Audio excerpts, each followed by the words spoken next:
आनंद competitive classes के इस नए करेंट अफेयर्स सेशन में आपका स्वागत है। जैसा कि हम लोग पिछले सेशन नंबर 4 में बहुत सारे क्वेश्चंस को विद एक्स्ट्रा फैक्ट के साथ देखे थे, तो आज हम लोग सेशन 5 में भी फिर आगे बढ़ते हैं और एक्स्ट्रा फैक्ट के साथ ही हम लोग इस सेशन को भी देखेंगे। तो इसके लिए मैं अपने जीके जीएस स्पेशलिस्ट टीचर सालू मिस को बुलाना चाहूँगा, वो यहाँ आए और इस सेशन की शुरुआत करें। तो मिस आप यहाँ आए, थैंक यू। तो चलिए स्टार्ट करते हैं क्वेश्चन नंबर फर्स्ट से। किसके द्वारा दुनिया का पहला क्लास, यहाँ पे क्लाउडेड होगा, क्लाउडेड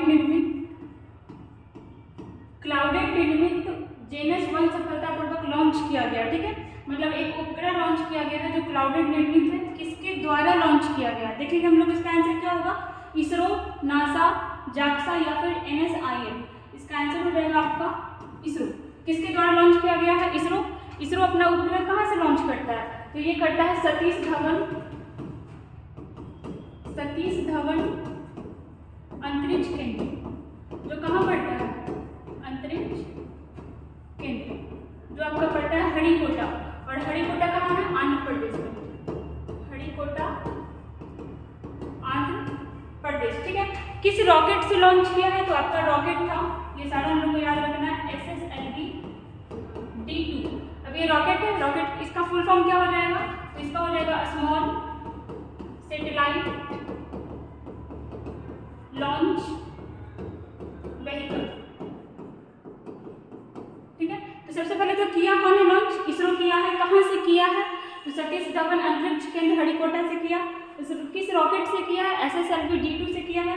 और ये जो आपका उपग्रह इसको बनाया कौन है, तो अंटारिस नाम का कंपनी बनाया है। ठीक है, अंटारिस नाम का कंपनी बनाया है, SSLV D2 से लॉन्च किया गया है, इसरो से लॉन्च किया गया। देखिए यहाँ पे हम लोग इसरो के बारे में जानते हैं। इसरो, इसकी स्थापना कब हुई थी, तो इसकी स्थापना हुई थी 15 अगस्त 1969। ठीक है, अभी इसके अध्यक्ष कौन है, इसरो के अध्यक्ष अभी कौन है, तो है S सोमनाथ। और केवे नंबर के हैं, तो ये 10वें नंबर के हैं। ठीक है, अब यहाँ पे है नासा, सेकंड ऑप्शन में। नासा कहाँ का है, तो USA का है। कहाँ का है, USA का। और इसकी स्थापना कब हुई थी, 1958 में। ठीक है, जाक्सा ये कहाँ का है, ये है आपका जापान का। और इसकी स्थापना कब हुई, 2003 में। सारा इंपॉर्टेंट है, देखिए हम लोग इसे कितना सारा क्वेश्चन देखे। सबसे पहले तो ये जो क्लाउडेड निर्मित उपग्रह है, यहाँ पे उपग्रह होगा। ठीक है, जेनस 1 किसके द्वारा लॉन्च किया गया, इसरो के द्वारा। ठीक है, इसरो में भी कहाँ से किया गया, सतीश धवन अंतरिक्ष केंद्र। रॉकेट कौन सा था आपका, SSLV D2, जिसका फुल फॉर्म क्या होता है, small satellite launch vehicle. Company कौन सा था जो बनाया है, अंटारिस। ठीक है, ठीक है, हम लोग इसमें इतना एक्स्ट्रा फैक्ट देख चुके हैं। आते हैं नेक्स्ट क्वेश्चन पे। ठीक है,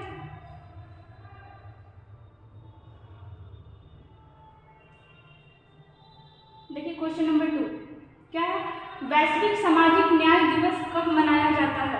क्या होगा इसका आंसर, वैश्विक सामाजिक न्याय स्तर पूरे विश्व स्तर पे मनाया जाता है। क्या हो जाएगा ऑप्शन यहाँ पे आपका 13 फरवरी, 20 फरवरी, 7 फरवरी एंड 10 फरवरी। क्या होगा इसका, 20 फरवरी। वैश्विक सामाजिक न्याय दिवस कब मनाया जाता है, 20 फरवरी को, मतलब 20 फरवरी को। देखिए यहाँ पे जितना भी डेट दिया हुआ है सारा इंपॉर्टेंट है। ऐसे फरवरी का देखें तो हम लोग शुरुआत से देखते हैं। सबसे पहले तो 1 फरवरी क्या होता है जी, भारतीय तटरक्षक दिवस, भारतीय तटरक्षक दिवस। 2 फरवरी ये है आपका विश्व आर्द्रभूमि दिवस, वेटलैंड डे, आर्द्रभूमि दिवस। अगर 4 फरवरी को देखते हैं तो इस दिन है आपका कैंसर डे। और अगर 15 फरवरी को देखते हैं तो इस दिन है विश्व बाल कैंसर दिवस, विश्व बाल कैंसर डे। अगर 7 फरवरी को देखते हैं तो इस दिन है आपका internet safer day, internet safe day. अगर 10 फरवरी को देखते हैं तो इस दिन है विश्व दलहन दिवस, विश्व दलहन दिवस। 11 फरवरी को यूनानी दिवस। अगर 13 फरवरी को देखते देखते हैं। तो इस दिन क्या है, पहले तो अगर राष्ट्रीय स्तर पर देखें तो राष्ट्रीय महिला दिवस है। विश्व स्तर पर देखें तो विश्व रेडियो दिवस है। और अंतर्राष्ट्रीय स्तर पर देखें तो अंतर्राष्ट्रीय मिल्की दिवस, एपिलेप्सी डे। ठीक है, देखिए हम लोग इसमें कितना सारा डेट देख चुके हैं। फरवरी का जो भी इंपॉर्टेंट डेट है देख लिए।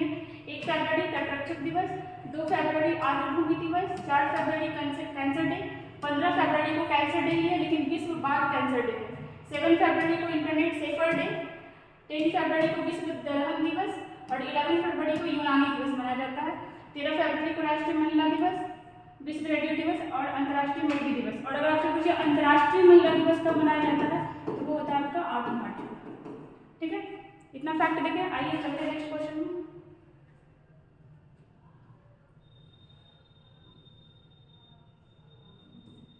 क्वेश्चन नंबर 3 देखिएगा, भारत और उज्बेकिस्तान के बीच कहाँ डस्टलिक अभ्यास शुरू किया गया है। बहुत सारा क्वेश्चन इससे निकलेगा। सबसे पहले तो डस्टलिक को ही देखिए कि वो कहाँ है। एक क्वेश्चन तो आपसे सीधा ये पूछ लेगा कि जो आपका डस्टलिक अभ्यास है किस देश के बीच होता है, तो भारत और उज्बेकिस्तान के बीच होता है। ठीक है, अभी है कि ये हुआ कहाँ है, तो ये भी हो ही रहा है उत्तराखंड के पिथौरागढ़ में। उत्तराखंड के पिथौरागढ़ में ये भी चल रहा है। कितना संस्करण है, तो इसका संस्करण है आपका 4था। ठीक है, किसके बीच है, भारत और उज्बेकिस्तान के बीच। अगर आपसे पूछे भारत और कजाकिस्तान, भारत और कजाकिस्तान और एक है आपका भारत और किर्गिस्तान। ठीक है, तो भारत और कजाकिस्तान के बीच क्या होता है, काजिंग एक्सरसाइज। और अगर आप पूछे भारत और किर्गिस्तान तो इसके बीच होता है खंजर एक्सरसाइज। ठीक है, याद रखेंगे इतना। कहाँ हुआ है ये, उत्तराखंड। तो भारत और उज्बेकिस्तान के बीच कौन सा एक्सरसाइज होता है, डस्टलिक होता है। कहाँ हुआ है इस बार, उत्तराखंड में हो रहा है। संस्करण कितना है, 4था संस्करण है। और अगर आपसे पूछे कजाकिस्तान के साथ कौन सा होता है, तो काजिंग और किर्गिस्तान के साथ होता है खंजर। ठीक है, आइए नेक्स्ट क्वेश्चन में चलते हैं। क्वेश्चन नंबर 4 देखिएगा, नीति आयोग के नए सीईओ कौन बने हैं। सबसे पहले तो यहाँ है इंपॉर्टेंट नीति आयोग। आइए इसके बारे में देखते हैं। तो नीति आयोग, इसका फुल फॉर्म क्या हो जाएगा, NITI। बहुत सारे एग्जाम में इसका फुल फॉर्म ही पूछ लेता है। इसका हो जाएगा national institution for transforming India.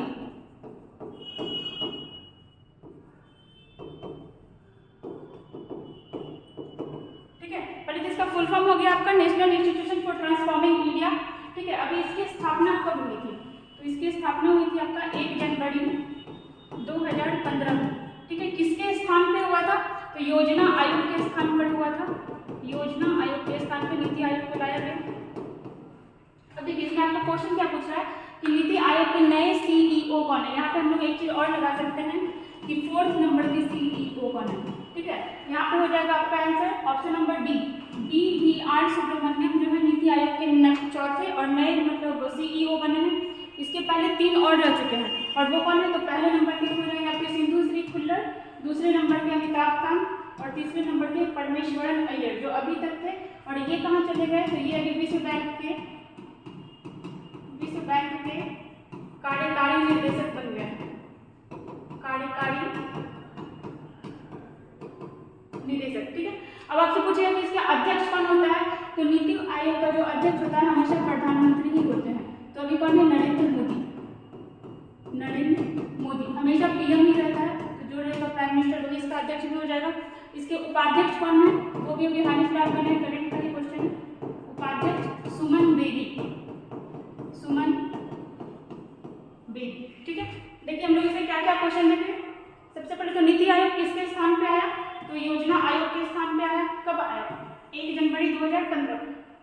इसका फुल फॉर्म क्या हो गया, national institution for transforming India. ठीक है, इसके अभी ये 4थे अध्यक्ष बने, 4थे सीईओ बने। फर्स्ट ये थे, सेकंड ये थे, थर्ड ये थे और 4th नंबर पे है परमेश्वरन अय्यर। कहाँ चले गए, तो ये विश्व बैंक के कार्यकारी निदेशक बने हैं। उपाध्यक्ष कौन है, तो वो है आपका सुमन बेदी और अध्यक्ष कौन होता है, हमेशा प्राइम मिनिस्टर होता है। नेक्स्ट क्वेश्चन में चलते हैं। क्वेश्चन नंबर 5 देखिएगा, उत्तर भारत का पहला परमाणु संयंत्र कहाँ बनाया गया? ठीक है, बनाया जा रहा है, कहाँ बनाया जा रहा है? तो इसका आपका आंसर हो जाएगा हरियाणा। कहाँ बनाया जा रहा है? हरियाणा में। उत्तर भारत का पहला परमाणु संयंत्र कहाँ बनाया जा रहा है? हरियाणा में। कुछ कुछ और परमाणु संयंत्र के बारे में हम लोग जानते हैं। टोटल अभी 7 है, बनने के बाद 8 हो जाएगा। कुछ कुछ इंपॉर्टेंट नाम है, जैसे आपका तारापुर परमाणु संयंत्र, ये कहाँ है आपका? तो ये है आपका महाराष्ट्र। जैसे आते हैं और कैगा परमाणु संयंत्र कहाँ है? कर्नाटक में। जैसे कुडनकुलम कहाँ है ये? तो ये आपका तमिलनाडु में। कलपक्कम ये कहाँ है? ये भी तमिलनाडु में है। जैसे आपका काकड़ापाड़ा, ये कहाँ है? तो ये गुजरात में है। जैसे आपका रावत भाटा, ये कहाँ है? तो ये राजस्थान में है। एक और आता है नरोरा परमाणु संयंत्र, ये कहाँ है? तो ये है आपका यूपी में। टोटल कितना हो गया? 2 4 6 1 7। ठीक है, तो हम लोग क्या क्या देखे पहले? तारापुर परमाणु संयंत्र कहाँ है? महाराष्ट्र में। कैगा कहाँ है? कर्नाटका। कुडनकुलम तमिलनाडु। कलपक्कम तमिलनाडु। काकड़ापाड़ा गुजरात। रावत भाटा राजस्थान। और नरोरा कहाँ है? यूपी में। और एक आपका हरियाणा में बन रहा है। ठीक है, हरियाणा के अगर हम लोग सीएम देखते हैं तो कौन है? हरियाणा के सीएम है आपके मनोहर लाल खट्टर।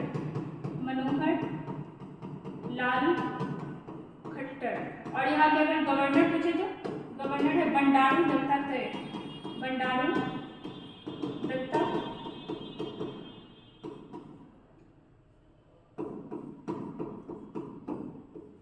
ठीक है, क्या क्या देखे हम लोग इसमें कि पहले तो उत्तर भारत का पहला परमाणु संयंत्र कहाँ बनाया जा रहा है? तो हरियाणा में। वहाँ के सीएम कौन है? मनोहर लाल खट्टर। और गवर्नर कौन है? बंडारू दत्तात्रेय। जैसे देखिए पंजाब के बारे में जान सकते हैं कि यहाँ का जो एक एयरपोर्ट था, चंडीगढ़ एयरपोर्ट, उसका नाम अब चेंज हो गया है। क्या रख दिया गया? भगत सिंह एयरपोर्ट। ठीक है, जैसे हिमाचल प्रदेश का हम लोग एक चीज जान सकते हैं कि यहाँ पे आपको नारी को नमन योजना स्टार्ट हुआ है। नारी को नमन योजना, ठीक है, जो बस भाड़ा से रिलेटेड है। राजस्थान के बारे में हम लोग पढ़े थे कि यहाँ का जो आपका क्या बनाया गया? संविधान उद्यान। राजस्थान में संविधान उद्यान। और अगर क्षेत्रफल की दृष्टि से देखेंगे तो आपका राजस्थान क्या है? सबसे बड़ा है। ठीक है, आइए ये सब सारा इंपॉर्टेंट है, सब याद रखिएगा। नेक्स्ट क्वेश्चन में चलते हैं। क्वेश्चन नंबर 6 देखिएगा। हाल ही में थल सेना के उप प्रमुख कौन नियुक्त हुए हैं? कौन हुए हैं थल सेना के उप प्रमुख? तो ये हुए हैं BS राजू के स्थान पर lieutenant general MV Suchindra Kumar. ठीक है, नए उप प्रमुख कौन बने हैं थल सेना के? तो BS राजू के स्थान पर, इसके पहले BS राजू थे, अभी बन गए हैं आपके सुचिंद्र कुमार। ठीक है, आइए यहाँ पे कुछ और इंपॉर्टेंट है। जैसे देखिए यहाँ पे मनोज पांडे, तो ये क्या है? तो ये थल सेना के प्रमुख हैं, थल सेना प्रमुख। ठीक है, और थल सेना डे कौन सा मनाया जाता है? तो आपका हो जाएगा 15 जनवरी। ठीक है, यहाँ पे आपका आज हरि कुमार, ये कौन है? तो ये नौसेना प्रमुख है, नौसेना प्रमुख। और नौसेना दिवस कब मनाया जाता है? तो ये है आपका 4 दिसंबर। ठीक है, और ये रहा आपका BR चौधरी, ये है आपका वायुसेना अध्यक्ष, वायुसेना प्रमुख। ठीक है, ये कब मनाया जाता है? तो ये आपका मनाया जाता है 8 अक्टूबर को। ठीक है, इंपॉर्टेंट यहाँ पर हम प्रमुख देखें। एक चीज और देखते हैं, जैसा हाल ही फिलहाल स्टैब्लिश किया गया था CDS। ठीक है, हमारे पहले CDS कौन बने थे? तो वो बने थे बिपिन रावत, जो कि अब नहीं रहे, तो इनके स्थान पर दूसरा आया है बिपिन रावत। ठीक है, ये फर्स्ट नंबर के थे, क्वेश्चन आ सकता है पहला CDS कौन रहा था? तो वो बिपिन रावत। और अभी सेकंड कौन बने हैं? तो वो है आपके अनिल चौहान, लेफ्टिनेंट जनरल अनिल चौहान, ये आपके भी सेकंड CDS बने हैं। अगर आपसे पूछे कि इन सबका सेनापति कौन होता है, मतलब अगर इन लोग काम भी करता है तो किसके आदेश पे काम करता है? तो सेना का जो सेनापति होता है वो हमेशा राष्ट्रपति होता है। ठीक है, राष्ट्रपति। अगर आपसे पूछे कि सर्वोच्च सेनापति कौन होता है, तो वो होता है आपका राष्ट्रपति। तो अभी कौन होगी? अभी हो जाएगी आपकी द्रौपदी मुर्मू। ठीक है, इसे देखिए हम लोग कितना सारा क्वेश्चन देखे। पहले तो सेना के उप प्रमुख कौन बने? MV सुचिंद्र कुमार। ठीक है, किसके स्थान पे? PS राजू के स्थान पे मनोज पांडे यहाँ पे इंपॉर्टेंट नाम था। कौन है वो? तो वो थल सेना प्रमुख है। और थल सेना दिवस 15 जनवरी। आर हरि कुमार कौन है? तो ये आपके नौसेना प्रमुख है। और नौसेना दिवस कब मनाया जाता है? 4 दिसंबर। बी आर चौधरी के बारे में पूछे तो ये है आपके वायुसेना प्रमुख, ठीक है। और वायुसेना दिवस मनाया जाता है आपका 8 अक्टूबर को। पहले CDS कौन थे? बिपिन रावत। और अभी कौन है फिलहाल? तो ये आपके अनिल चौहान है, ठीक है। आइए नेक्स्ट क्वेश्चन में चलते हैं।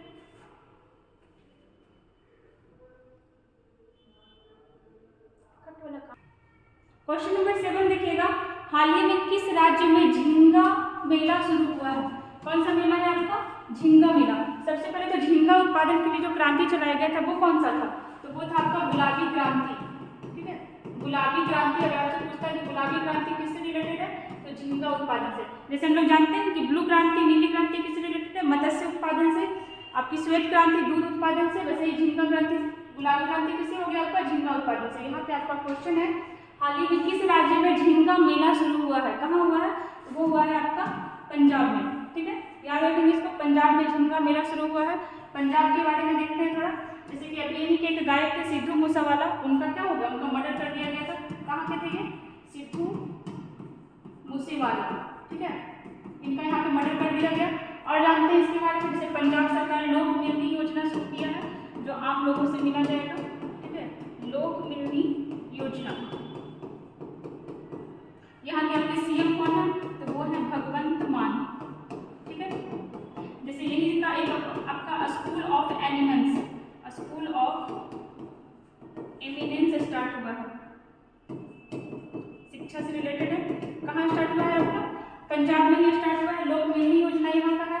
सिद्धू मूसेवाला यहीं पे थे जिनकी हत्या कर दी गई। एक चीज और इम्पोर्टेंट है, ये जो पंजाब का लैंग्वेज है पंजाबी, ये ऑस्ट्रेलिया के पब्लिक स्कूल में मतलब मान्यता दे दिया गया है कि अब ऑस्ट्रेलिया के हर पब्लिक स्कूल में पंजाबी लैंग्वेज भी पढ़ाया जाएगा। ऑस्ट्रेलिया के स्कूलों में पंजाबी लैंग्वेज को भी पढ़ाया जाएगा, क्योंकि वहाँ बहुत सारे पंजाबी लोग हैं, इसी वजह से मतलब लिया गया। जैसे देखिए यहाँ पे आपका एक है नागपुर, तो यहाँ एक इम्पॉर्टेंट फेस्टिवल है माड़बत उत्सव, ठीक है।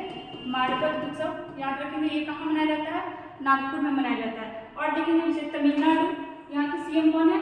स्टालिन, MP स्टालिन, ठीक है। यहाँ पे कौन है? ये CM है। और देखेंगे जैसे तमिलनाडु में ही आपका क्या स्टार्ट हुआ है?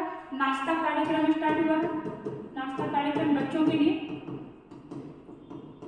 ठीक है। जैसे गुजरात के बारे में हम लोग बहुत बार देख चुके हैं कि यहाँ क्या बनाया जा रहा है? पांडुलिपि ग्रंथालय, पांडुलिपि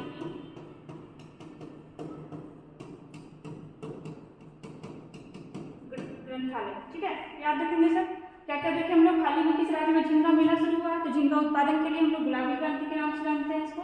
हुआ कहाँ है? तो पंजाब में स्टार्ट हुआ है। और पंजाब का ही लैंग्वेज पंजाबी, जिसको कहाँ मान्यता मिला है? ऑस्ट्रेलिया में मिला है, ठीक है। आइए आगे चलते हैं।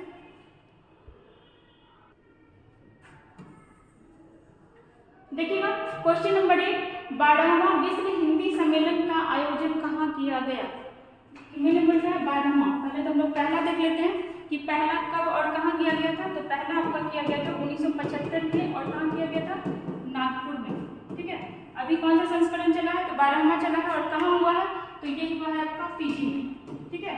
फिजी में। और कौन गए हुए थे? तो यहाँ से हमारे भारत से गए हुए थे विदेश मंत्री S जयशंकर साहब, ठीक है। फिजी, एक चीज याद रखिएगा कि जो फिजी का जो संविधान है, फिजी के संविधान में हिंदी भाषा को मान्यता मिला हुआ है, ठीक है।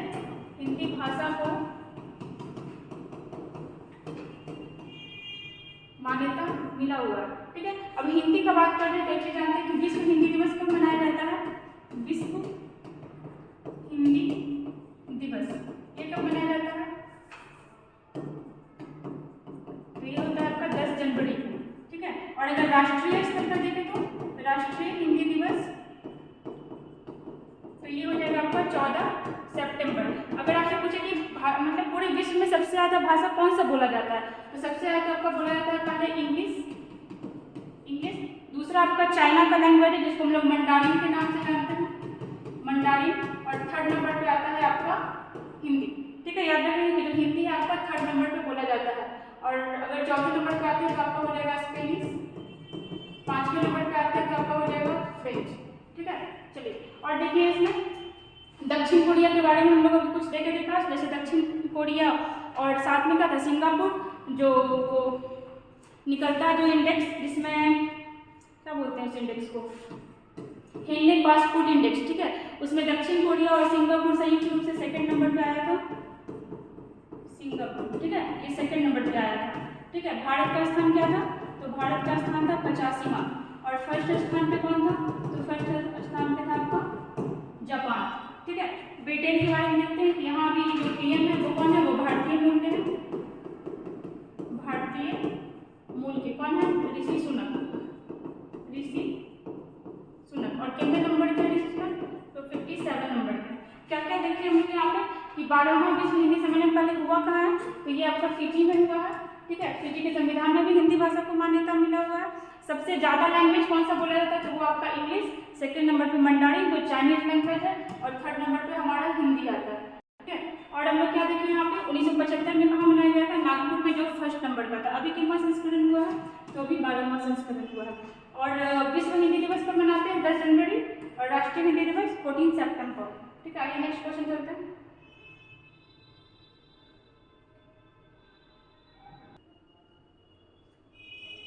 क्वेश्चन नंबर 9 देखिएगा, यूनिसेफ द्वारा किसे बाल अधिकार के राष्ट्रीय राजदूत के रूप में नियुक्त किया गया है, किसको किया गया है ये बताना है, और कहाँ नियुक्त किया गया, कहाँ के राजदूत, तो यूनिसेफ। देखिए यूनिसेफ हमारे लिए इंपॉर्टेंट है, यहाँ पे इसका फुल फॉर्म क्या होता है, United nation international children emergency fund, ठीक है। सी फॉर याद रखिएगा चिल्ड्रन। आपसे ये भी पूछा जाता है कि यूनिसेफ जो है काम किसके लिए करता है, तो वो काम करता है चिल्ड्रन के लिए, ठीक है। इसका फुल फॉर्म हो गया आपका United nation international children emergency fund, ठीक है। अब इसकी स्थापना कब हुई, तो इसकी स्थापना हुई थी आपकी 11 दिसंबर 1946 को, ठीक है। 11 दिसंबर 1946 को हुआ था। यहाँ पे सेकेंड वर्ल्ड वॉर खत्म हुआ था आपका, कब से कब तक चला था, तो सेकेंड वर्ल्ड वॉर था आपका 1939 से 1945 के बीच खत्म हुआ था, और इसमें बहुत सारे बच्चे अनाथ हो गए थे, तो उनके लिए यूनिसेफ का स्थापना किया गया था। इसका मुख्यालय कहाँ है, तो मुख्यालय हो जाएगा आपका न्यूयॉर्क, और अगर आपसे अध्यक्ष पूछे इसका, तो कैथरीन रसेल। स्थापना 11 दिसंबर 1946, ठीक है। अब हम लोग इसमें देखते हैं कि इसका राजदूत बनाया किसे गया है, तो बनाया गया है आपका आयुष्मान खुराना को, ठीक है। इंपॉर्टेंट काम है, याद रखिएगा कि यूनिसेफ का राजदूत किसे बनाया गया है, आयुष्मान खुराना। स्थापना 11 दिसंबर 1946, मुख्यालय न्यूयॉर्क, अध्यक्ष कौन है आपके, कैथरीन रसेल, और किसके लिए काम करता है, तो सी फॉर चिल्ड्रन, ठीक है। यहाँ पे देखिए और भी नाम है इंपॉर्टेंट है, जैसे एम प्रणेश, ठीक है। एम प्रणेश कौन थे, तो ये 79वें नंबर के ग्रैंड मास्टर, ठीक है, 79वें नंबर के ग्रैंड मास्टर। और आपसे अगर पूछे कि फर्स्ट नंबर के कौन थे, तो विश्वनाथ आनंद,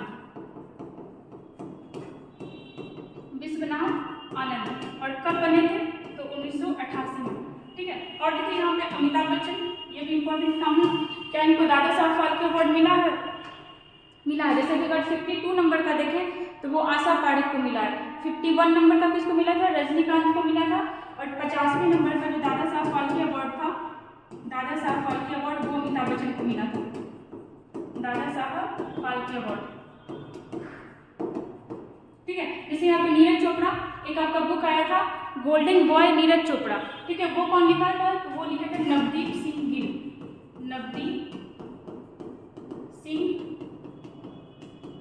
बुक का नाम क्या था, बुक का नाम था golden boy Neeraj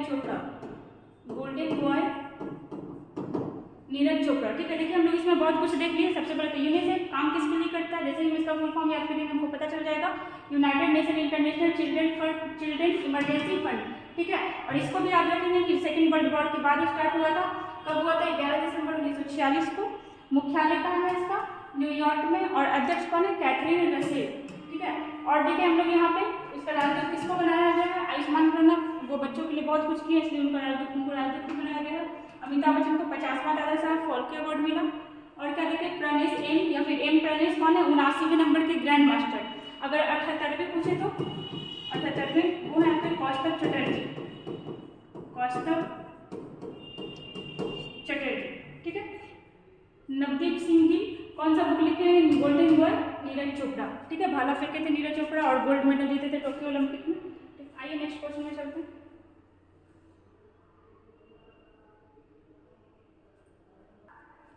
question number 10 देखिएगा, आदि महोत्सव 2023 का शुभारंभ कहाँ हुआ है? तो क्या कब हुआ है? 2023 में। और आदि महोत्सव किससे रिलेटेड है? तो ये आदिवासियों से रिलेटेड है, ठीक है, आदिवासी से रिलेटेड है। और अगर आपसे पूछता है कोई कि जनजातीय मंत्री या आदिवासी लोग के लिए मंत्री कौन है, तो वो है आपके अर्जुन मुंडा, जनजातीय मंत्री, ठीक है, कौन है?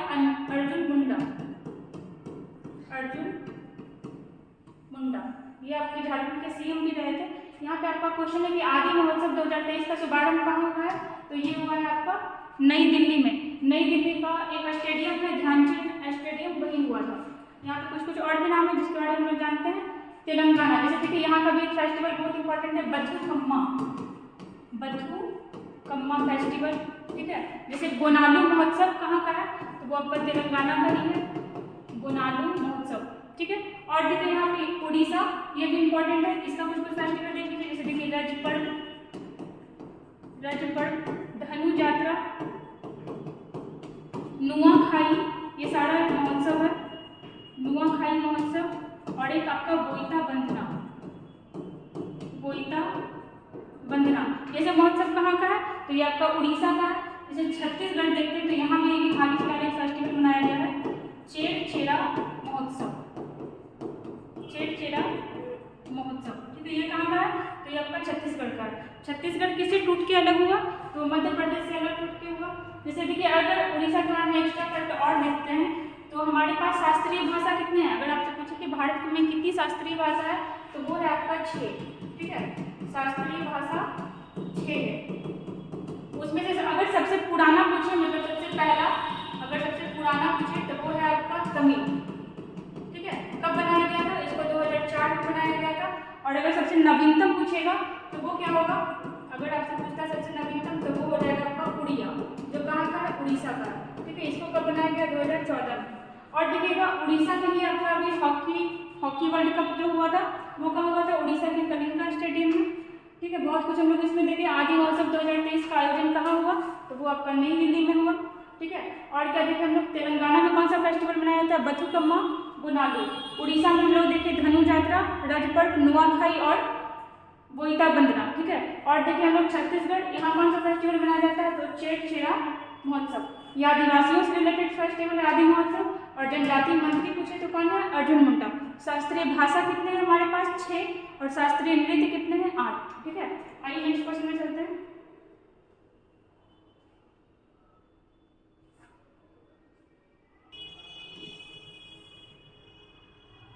क्वेश्चन नंबर 11 देखिएगा। लियो वराडकर जो भारतीय मूल के हैं दूसरी बार किस देश के प्रधानमंत्री बने हैं? पहले तो कहाँ के? भारतीय मूल के हैं और किसी अन्य देश के प्रधानमंत्री बने हैं। और किस कार्यकाल में? तो दूसरे कार्यकाल में बने हैं। क्या होगा इसका answer? Option number A Britain, दूसरा चेक गणराज्य, तीसरा फिजी और चौथा ऑस्ट्रेलिया। इसमें तो कोई ऑप्शन दिया ही नहीं है। इसका आंसर लिखिएगा आयरलैंड, ठीक है।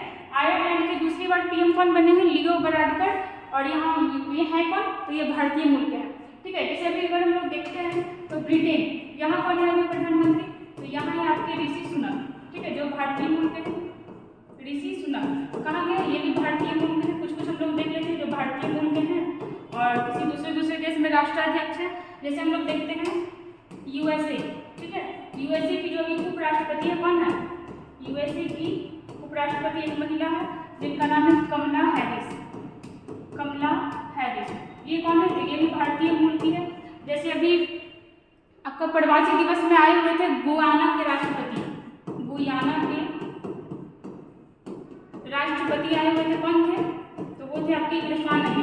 ये भी कौन है? ये भी भारतीय मूल के हैं, ठीक है। जैसे अभी सूरीनाम के राष्ट्रपति आए हुए थे, वो कौन थे? सूरीनाम के राष्ट्रपति, ये कौन है? चंद्रिका प्रसाद, चंद्रिका प्रसाद। ये भी कौन है? भारतीय मूल के हैं। जैसे अगर आपसे पूछे अभी फिजी में क्या हुआ था, तो फिजी में अभी 12वां हिंदी सम्मेलन हुआ था, ये याद रखेंगे। और यहाँ के राष्ट्रपति कौन है? तो एस राबुका, एस राबुका। अगर चेक गणराज्य के राष्ट्रपति या फिर राष्ट्राध्यक्ष बोले तो वो आपका बनेगा पेट्रो पावेल, पेट्रो पावेल, ठीक है। ऑस्ट्रेलिया के पूछे तो वो हो जाएंगे एंथनी अल्बनीज।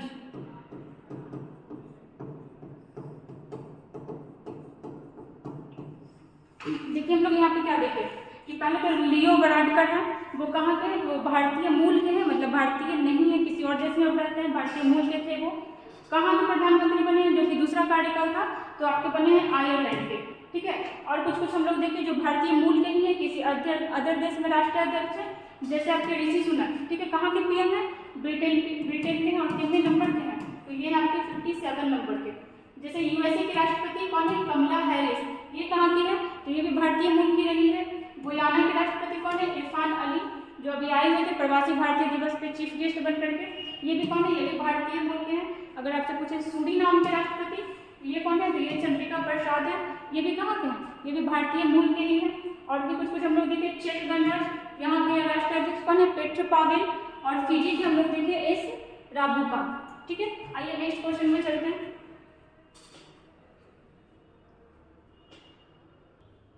क्वेश्चन नंबर 12 देखिएगा, विदेश मंत्री एस जयशंकर ने किस देश में सरदार वल्लभ भाई पटेल की प्रतिमा का अनावरण किया है। पहला क्वेश्चन तो हमारा निकला, विदेश मंत्री कौन है, एस जयशंकर। और अगर आपसे पूछे कि विदेश सचिव कौन है, तो कौन हो जाएंगे, विदेश सचिव, ये कौन है, तो ये है विनय मोहन क्वात्रा, विनय मोहन क्वात्रा, ठीक है। और क्या देखें हम लोग, सरदार वल्लभ भाई पटेल, ये हमारे पहले गृह मंत्री रहे थे, पहले गृह मंत्री, साथ में उप प्रधानमंत्री भी रहे थे, उप प्रधानमंत्री।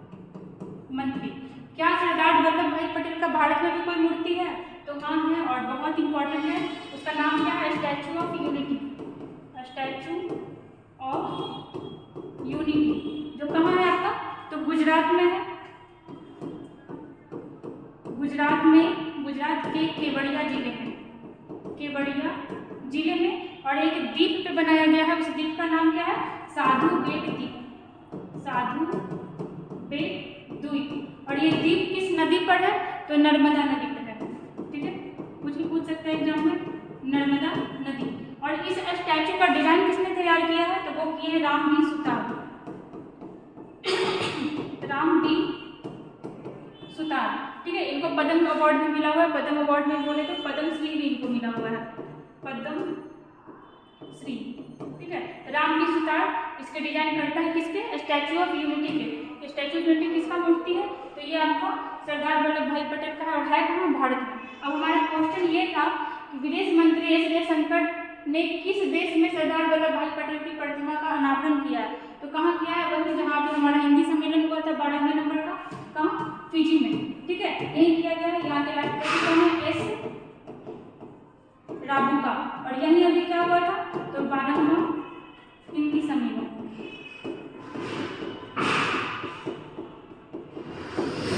अगर आपसे पूछे कि स्टैचू ऑफ नॉलेज किसका है, स्टैचू ऑफ नॉलेज, जो हमारे संविधान सभा में सबसे ज्यादा पढ़ा लिखा आदमी था, B.R. अम्बेडकर, प्रारूप समिति के अध्यक्ष भी यही थे, ठीक है। और है कहाँ ये मूर्ति, तो ये महाराष्ट्र के लातूर जिले में है, लातूर जिले में, ठीक है। क्या क्या हम लोग देखें, एस जयशंकर जो हमारे विदेश मंत्री हैं, वो कहाँ गए हुए थे, फिजी में। किसका मूर्ति का अनावरण किया है, तो सरदार वल्लभ भाई पटेल का, जो हमारे पहले गृह मंत्री भी रहे थे, और क्या रहे थे, उप प्रधानमंत्री भी। क्या इनका मूर्ति भारत में भी है, तो हाँ है। नाम क्या है इस मूर्ति का, स्टैचू ऑफ यूनिटी, है कहाँ, गुजरात में। गुजरात में भी अगर आपसे पूछे कि किस द्वीप पर है, तो साधु बेट द्वीप। और ये द्वीप कौन सी नदी पे है, तो ये है आपका नर्मदा नदी पे। इसका डिजाइन कौन बनाया था, राम बी सुतार। एक चीज़ हम लोग और याद रख सकते हैं कि राम बी सुतार जो है, ये आपके केम्प गोड़ा में जो मूर्ति बनाया गया था नाथ मुनि का, या फिर केम्प गोड़ा का ही, उसका भी डिजाइन यही बनाया था, ठीक है। फिजी के राष्ट्रपति कौन है, एस राबुका। और फिजी में ही आपका क्या हुआ था, अभी हिंदी सम्मेलन किया गया था, ठीक है। आइए नेक्स्ट क्वेश्चन पे चलते हैं, क्वेश्चन नंबर 13। क्वेश्चन नंबर 13 देखिएगा, कौन से भारतीय अमेरिकी यूट्यूब के नए सीईओ बने हैं। भारतीय अमेरिकी कहने का मतलब क्या हो गया, भारतीय मूल के, ठीक है। कौन बने हैं, तो इसका आंसर हो जाएगा ऑप्शन नंबर ए, नील मोहन। ये क्या बन गया है, ये यूट्यूब के नए सीईओ बने हैं जो भारतीय मूल के हैं। अब हम लोग एक चीज़ देखते हैं कि यूट्यूब कब स्टार्ट हुआ था। यूट्यूब जिस पे आज हम लोग पढ़ रहे हैं, पढ़ा रहे हैं, यूट्यूब 2005 में, ठीक है। इसी के 2 साल बाद क्या आया, फेसबुक। फेसबुक कब आया, 2007 में। और इसके 2 साल बाद क्या आया, व्हाट्सएप।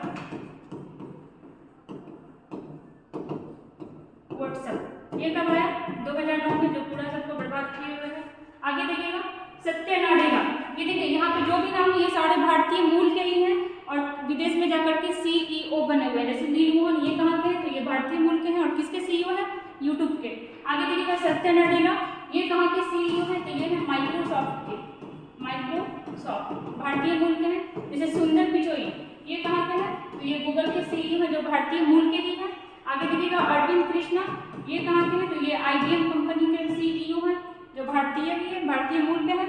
शांतनु नारायण के बारे में देखिएगा, तो ये एडोब कंपनी है, एडोब कंपनी के सीईओ है, ठीक है। याद रखेंगे हम लोग इसको। यूट्यूब के सीईओ कौन बने, नीलमोहन, ठीक है। यूट्यूब की स्थापना मतलब शुरुआत कब हुआ, 2005। FB के बारे में देखते हैं तो 2007 एंड व्हाट्सएप के बारे में देखते हैं तो 2009, ठीक है। आइए नेक्स्ट क्वेश्चन में चलते हैं।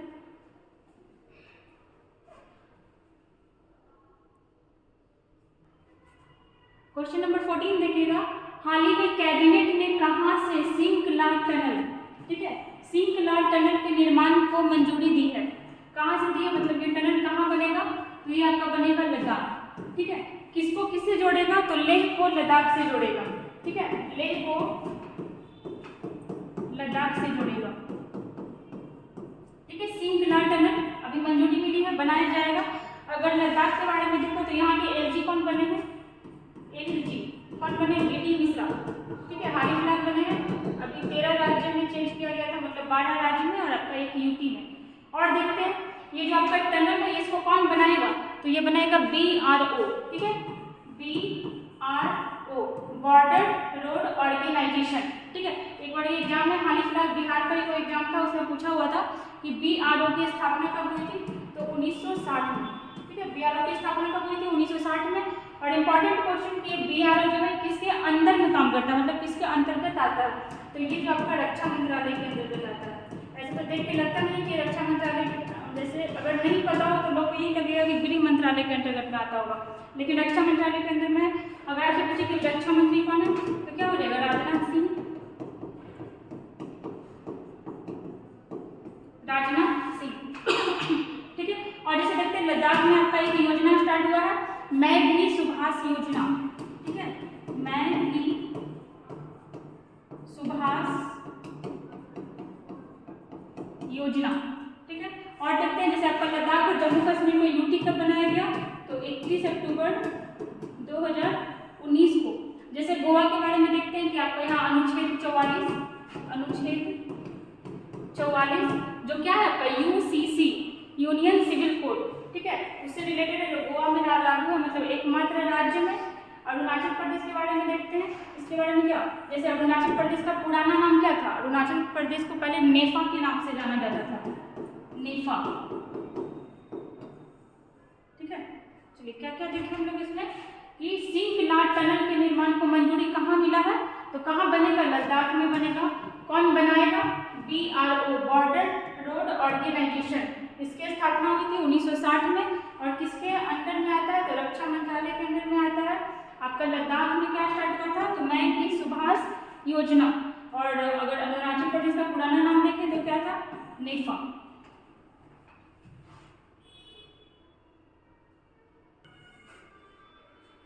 क्वेश्चन नंबर 15 देखिएगा, नेशनल बायोग्राफिक की फोटो ऑफ द ईयर प्रतियोगिता। क्या था आपका, फोटो ऑफ द ईयर प्रतियोगिता 2023 में शीर्ष स्थान किसने हासिल किया है, ठीक है। ऑप्शन देखिएगा किसने हासिल किया, कार्तिक सुब्रमण्यम, ऋतुराज अवस्थी, केवी साजी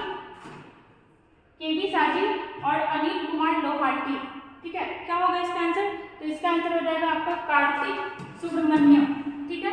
तो ये जो फिगर बनाया था, ये जो इमेज बनाया था वो किसका था, तो वो आपका ईगल का था। और इसका नाम क्या रखा है इमेज का, वो जो फोटो है इसका नाम है dance of the eagle, dance of the eagle, ठीक है। किसको मिला है, तो कार्तिक सुब्रमण्यम। अभी हम लोग कुछ देर पहले देखे BVR सुब्रमण्यम, वो क्या बने हैं, तो वो नीति आयोग के चौथे CEO बने हैं। देखिए सारा नाम यहाँ पे इम्पोर्टेंट है आपका, ऋतुराज अवस्थी, KV साजी और अनिल कुमार लोहाटी। तो ये क्या है, ये है आपके रेलवे के CEO, रेलवे के CEO। अगर आपसे पूछता है कि रेलवे आयोग की स्थापना किस कमेटी की सिफारिश पे हुई, तो जो रेलवे की स्थापना है रॉबर्टसन कमेटी, रॉबर्टसन आयोग या कमेटी की सिफारिश पे रेलवे आयोग बनाया गया था। अगर आपसे पूछे कि रेल बजट को आम बजट से अलग कब किया गया था, तो कब किया गया था, 1924 में। किस कमेटी की सिफारिश पर, एकवर्थ कमेटी, एकवर्थ कमेटी की सिफारिश पे अलग कर दिया गया था। मतलब रेलवे का जो बजट था पहले ही आ जाता था, उसके बाद आता था टोटल बजट। लेकिन आपसे पूछे कि मिलाया कब गया, तो फिर बाद में 2017 में विवेक देबराय समिति की सिफारिश पर, विवेक देबराय समिति। पिछले बार जो दरोगा का एग्जाम हुआ था बिहार SI का, उसके मेंस में ये क्वेश्चन पूछा हुआ था कि रेलवे बजट को आम बजट से कब मिलाया गया, तो 2017। याद रखिएगा घोषणा हुआ था 2016 में और मिलाया गया था आपका 2017 में। अगर ये हम लोग यहाँ पे देखते हैं KV साजी, तो ये कौन है, ये नाबार्ड के अध्यक्ष है। अध्यक्ष मतलब CEO, कहाँ के हैं, नाबार्ड के, जो एग्रीकल्चर से रिलेटेड है, मतलब एग्रीकल्चर के लिए बैंक है, ये लोन देता है। इसकी स्थापना कब हुई थी, तो इसकी स्थापना हुई थी 12 जुलाई 1982। ठीक है, किस कमेटी की सिफारिश पर, तो शिवरामन समिति की सिफारिश पर। किस कमेटी की सिफारिश पर, शिवरामन कमेटी। ठीक है, और देखिएगा हम लोग यहाँ पे देखते हैं ऋतुराज अवस्थी, ये कौन है, तो ये 22वें विधि आयोग के अध्यक्ष है। कौन है ये, तो ये है 22वें विधि आयोग के अध्यक्ष। ठीक है, अगर आपसे पूछे कि विधि आयोग की स्थापना कब हुई थी, तो जब हम लोग अंग्रेज के अंडर में थे तो 1833 का जो एक्ट आया था उसके तहत ही आपका विधि आयोग की स्थापना की गई थी। यहाँ पे लिखते हैं 1833 के एक्ट के तहत, के एक्ट से 1834 में।